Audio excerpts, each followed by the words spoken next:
어서 오세요. 환영합니다. 저는 삶은 사이다의 최영주입니다. 혹시 10월 13일이 무슨 날인지 아세요? 물론 개인적으로 10월 13일이 특별한 의미를 갖고 있는 날일 수도 있을 것 같아요. 그런데 제가 오늘 이 질문을 드리는 이유는 10월 13일이 오늘 영상 주제와 연관이 있어서 그렇습니다. 예. 10월 13일은 핀란드에서 실패의 날로 실패를 축하하는 날이라고 하네요. 매년 10월 13일이 되면 학생들 그리고 교수들 그리고 벤처 창업자들이 함께 모여서 자신들의 실패에 대해서 이야기를 나누고요. 그리고 그 실패를 축하한다고 하는 그런 날이라고 하네요. 그리고 그런 장면을 이들만이 하는 것이 아니라 국민의 4분의 1이 지켜보는 어떤 국가적인 행사라고 하네요. 아, 이분들은 왜, 이 핀란드 사람들은 왜 이렇게 실패의 날을 만들어서 이렇게 축하하는 그런 어떤 문화를 갖게 됐을까요? 그것은 바로, 이분들이 아마 2010년도 전에요? 아마 2010년부터 시작한 걸로 알고 있어요. 이 실패의 날이요. 그런데 그 전에 어떤 일이 있었냐면, 핀란드에서 우리가 노키아라고 하는 아마 기업체 알고 있을 거예요. 우리가 핸드폰으로 알고 있는 그 기업이죠.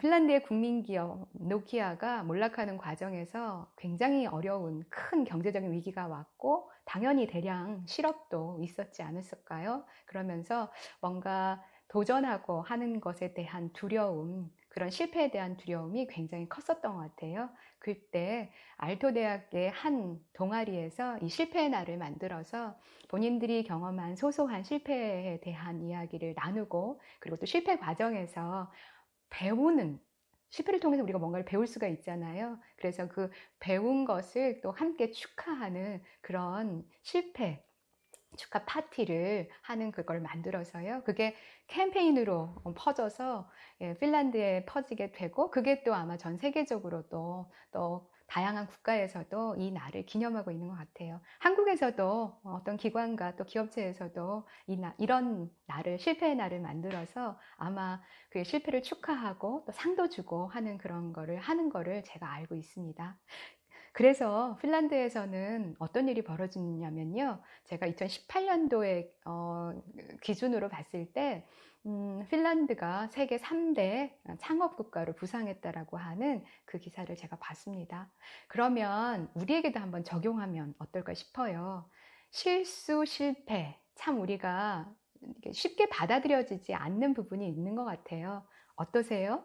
실수했거나 실패했을 때, 나는 괜찮아. 다시 하면 돼. 이렇게 하시는 편이세요? 아니면, 좀 힘들다. 이렇게 좀 느끼시는 편이세요?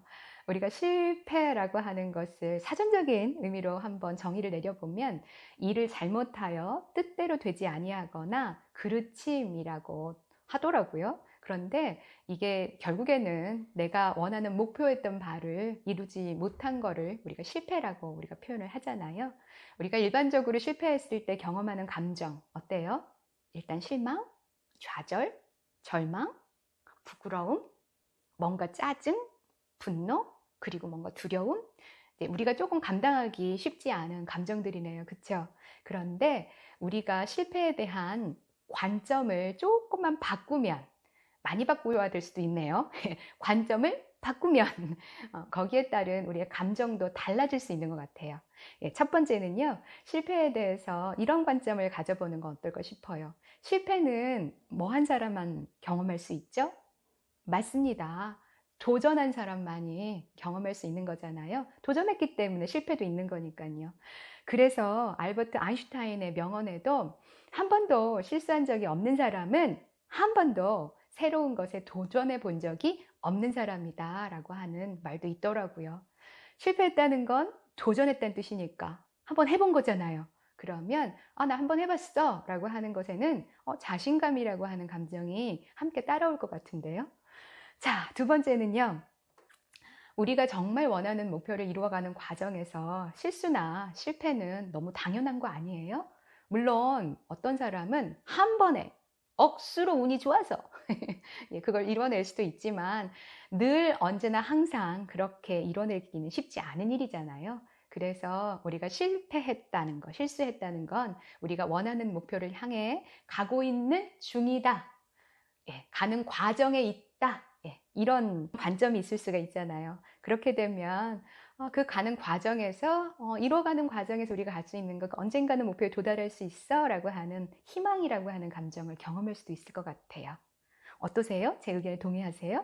예, 그리고 세 번째 관점으로는 실패를 경험이라고 하는 경험이라고 하는 걸로 한번 바라보면 어떨까 싶어요. 네, 나 실패했어. 나는 원하는 목표를 이루지 못했어. 라고 이렇게 말하지 않고 나는 이런 경험을 해봤어. 나는 저런 경험을 해봤어. 라고 경험이라고 하는 걸로 우리 그런 관점으로 바라보게 되면 이 방법이 잘 안 됐네. 그럼 다음번엔 다른 방법으로 해볼까? 이렇게 생각해 보게 되면 다음번에는 이게 잘 될 수도 있겠다라고 하는 어떤 기대감도 생기지 않을까 싶습니다. 저의 의견에 동의가 되시나요? 그런데 이렇게 우리가 실패에 대해서 갖는 관점을 바꾸는 게 참 쉽지는 않는 것 같아요. 왜냐하면 우리가 일반적으로 실패에 대해서 어떤 생각과 태도를 많이 갖고 있어요? 예, 실패하면 안 돼. 예, 뭐 극단적으로 얘기하면 실패하면 끝장나. 막 이런 생각을 갖고 계신 분들이 많이 있어서 참 쉽지 않은 것 같아요. 그래서 실패를 격려하고 그리고 실패를 이렇게 포용해주는 문화를 만들기 위해서 우리 스스로도 또 개인적인 차원에서 또 우리 가족적인 차원에서도 함께 노력해야 되는 부분이 있는 것 같아요. 그래서 우리도 한번 해보면 어떨까 싶어요. 실천 차원에서요. 예, 실패 축하 문화를 한번 만드는 거를 한번 해봤으면 좋겠습니다. 그래서 첫 번째는 우리가 개인 차원에서 일상을 살아가다 보면 어떤 실수나 또 실패를 하기도 하는 경험을 할 수 있잖아요. 그럴 때 예, 축하하는 거예요. 어떻게 해요? 오, 실수했어. 오, 축하해. 예, 오, 잘했어. 뭐 이 정도 하는 거 어떨까 싶어요. 예, 그리고 가족들이 함께 있는 경우에는 오, 실수했어. 오, 축하해. 뭐 하이파이브도 하고 막 이렇게 하는 거 너무 과한 거라고 생각할 수도 있겠지만 예, 우리가 너무나 우리가 실수나 실패에 대해서 조금 포용하는 문화보다는 좀 비난하는 문화가 많으니까 조금 더 과하게 이렇게 한번 실패를 축하하는 그런 문화 가져보면 어떨까 싶어요. 그리고 두 번째는 일주일 동안 우리가 경험했던 실패에 대해서 함께 이야기 나누고 그리고 그걸 통해서 뭘 배웠는지 함께 또 이야기 나누고요. 그리고 또 그걸 축하하는 자리도 함께 하면 좋겠죠. 예, 혼자 사시는 분들이라면 글로 한번 적어보고 그리고 자기를 위해서 뭔가 축하하는 아주 작은 스몰 파티를 한번 열어보면 좋을 것 같고요. 그 다음에 가족과 함께 사시는 분들이라면 가족과 함께 그런 파티를 나누고 하는 거는 너무 좋을 것 같지 않으세요? 특히 아이들을 함께 양육하고 계시는 분들한테는 너무너무 중요할 것 같아요. 특히 아이들에게 좋은 교육이 될 수 있으니까요. 좋습니다. 이렇게 실패에 대한 이야기를 함께 우리가 나눠봤는데요. 어떻게 조금이라도 도움이 되셨어요? 물론 한꺼번에 모든 걸 바꿀 수는 없지만 우리 모두가 조금씩 노력하게 되면 우리가 실수나 실패에 대해서 두려움보다는 좀 더 편안한 마음으로 좀 더 새로운 것들을 도전해보고 내가 갖고 있는 한계에서 더 성장할 수 있는 무언가 내 안에 있는 더 좋은 것들을 더 끌어낼 수 있는 좋은 계기도 될 수 있을 거라는 생각도 듭니다. 그에 따라서 우리도 좀 더 행복해질 수도 있을 것 같고요. 혼자 아니고 우리 모두 함께해요. 이번 영상이 도움되셨기를 바랍니다. 그러면 저는 다음번 영상에서 또 도움이 될 만한 영상으로 찾아오도록 할게요. 끝까지 시청해 주셔서 고맙습니다.